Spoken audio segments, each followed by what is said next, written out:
Hey planner friends, it's Nia. Welcome to Life with Nia. Today we are closing out the April budget. My little friend is sitting here judging me like your budget is a mess, and it's really not. So I don't know why he's being so judgy, but he's here. He's here and he's lurking, just in case you were wondering, since he doesn't stroll by and say hello anymore. He's here lurking. Anyway, April. So let's talk about it. We'll talk about income, expenses, business expenses, cash envelope, sinking funds, debt, savings goals, and the Q2 focus, like where we're at on that. So every month I do my little bill calendar. I like to color code. This is the extent of my color coding. This is something I just probably started doing in the last couple of months, maybe 4 or 5 months now. I'll do the business bills in a different color, so they're in the blue, and then everything else is in the pink, which was part of this budget kit. If you're interested in the budget kit, it is available on my website, studioblissco.com. Okay, so let's start with income. I had a projected income of $10,707, and that does not include any sinking funds because this was sort of a weird month. So utilities were due this month. So instead of transferring money to the sinking fund, I just put it towards the utilities. But I did take $200 out of the sinking fund for it, and I don't know, just because it was weird, I didn't add it in as an inflow. Then my Costco membership is due, but when I went to Costco, I only went to pick up Petey's medication. I think because it is the pharmacy, it did not trigger for me to renew my membership, so I didn't actually have to pay that. And then the remainder of the sinking funds was, I pulled money from 3 different places: tax, profit, and emergency fund. And I transferred it to my Roth for 2023. So it was a total of $2,089. I did not count that as money coming in because it really was not money coming in. It was money being transferred from one account to another. It was the movement of money, not the inflow of money. So it would be misleading to count that as income. So what we actually ended up with was $10,530, which was about $200 less than anticipated. Nothing came in from YouTube. Nothing came in from 31. I did have $11 when I recycled. I got 2 $5 bills, so that went into my vacation. And then $1, I have here profit, but I believe I put it in my self-care fund. And then I had $6.09 in cash back from Navy Federal that I think I just put into my savings account, which I use for taxes. So that is where we ended with income.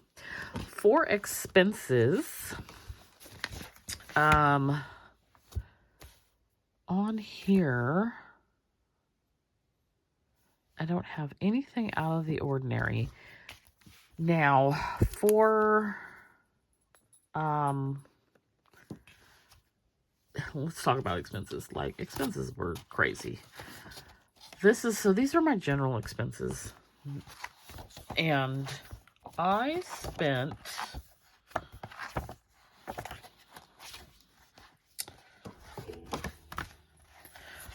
in April $76 on gas, $304.40 dining out. Now, having said that, I spent $114 on one dining out. What's the word I'm looking for? One particular instance where I went out, I spent $114. That was I went to eat with a friend and I treated. So that's not the normal. And then the other one was $68.20, and that was me taking my mom out for her birthday. So those two come to like $175, which are out of the ordinary for me. I don't typically go out to eat and spend that type of money. So if we take that $175 from the $304, that brings us to $129, which my budget is $100. So we still would have went over, but not by $200. Groceries, I spent $313.91. That also includes one every plate box. My grocery budget is $300, so we are over by $13 there. I am increasing my grocery budget for April. I also spent $325.75 for a butcher box. When I want to go out to eat, I need to remind myself that we have food at home because the freezer is full. PD, I spent $106.96. Now here's where it gets wild. Y'all know I've been working on my budget. I had a sinking fund for my garden. I've been working on my garden. Y'all, I spent $738.63. I'm not even sure what I bought. Like, I know I spent $100. I would say even $150 on raised beds. I probably spent about $60 on dirt. Not dirt, soil. I wrote it all down. I just really don't. I just really don't know. I don't know. It was $738.63. It was a lot more than I thought it was going to be. I bought a lot of things. Things that I won't have to buy again. So I've got the 3 fabric beds. I bought those over time. I got the 1 raised bed from a neighbor. I'd like to actually have another one. I have some really large pots that I purchased, and those were like anywhere from $20 to $30 each. So in 2 of those, I have put potatoes. 2 of those I did something else. And then I bought a new water hose. I bought a water can. I also got tomato cages and just a handful of different things. At the end of the day, it was $738.63. So that's what we did with our garden. Then on the business expense side, so this is wrong. I spent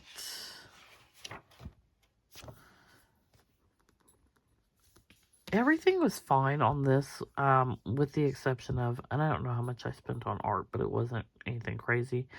So we're still spending a lot on ink. I spent $279.23. And then, the crazy thing is I did the anniversary bundle, and so it was a lot of the, I think considered magenta ink, and then when I was printing the green, it's probably a lot of the blue yellow ink, but really the magenta ink, because that's such a rich color. To do that burgundy, I was going through ink faster than you ordinarily would. And even though the other colors, this is the one thing that sucks about HP, is you've got the 3 colors together rather than individual ones. So even though the other colors may still be full, now the little magenta color is empty. It's so expensive. So I still haven't figured out a solution.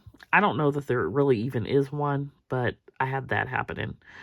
I think I went through 4 color cartridges. So $279.23 on ink. Then I did purchase sticker paper because they had a sale. So that was $686.70. And then I also bought vinyl sticker paper. So it was really about $700 on sticker paper. I paid my quarterly taxes, which was $1,600, and then I made an extra tax payment for 2023, which was $600 when I filed an extension. So that is where we're at on the business side of things. For cash envelopes for April, we stuffed $1,170. I did not put anything, like I said, into utilities this month. I did 110 to car, 20 to insurance, 30 to Shopify electronically. And I may increase the amount for car insurance. I think it renews in July, and I feel like it's going to go up. It didn't go up for June, but I feel like it's going to go. I mean, it didn't go up in January, but I feel like it's going to go up for July. So I'm really only giving myself a month for it to increase, because I didn't increase it in May. But just planning for that. So that was cash envelopes.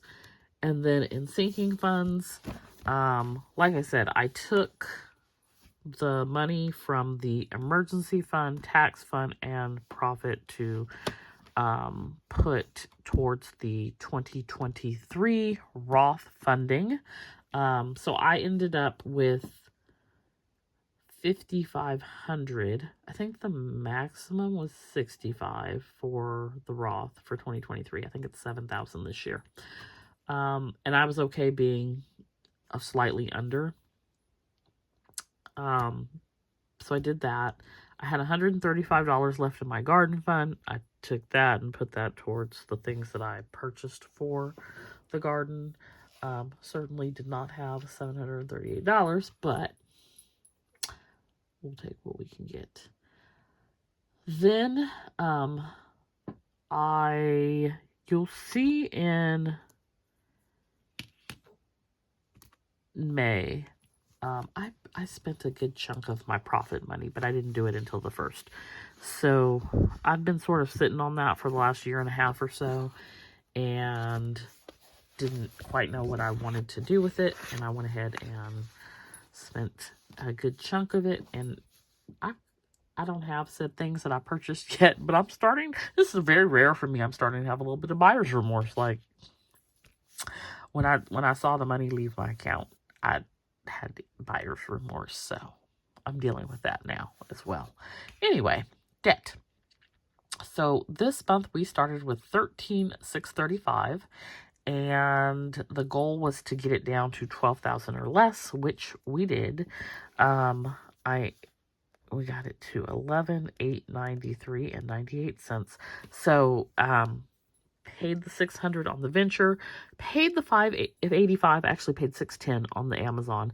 However, I did put some charges on there, so it only went down by like maybe $100.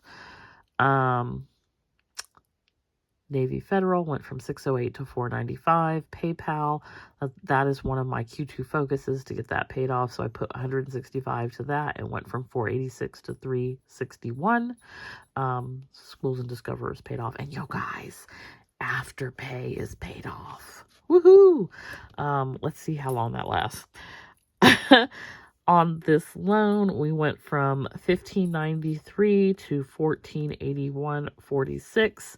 CarMax, we went from $35.79 to $31.03.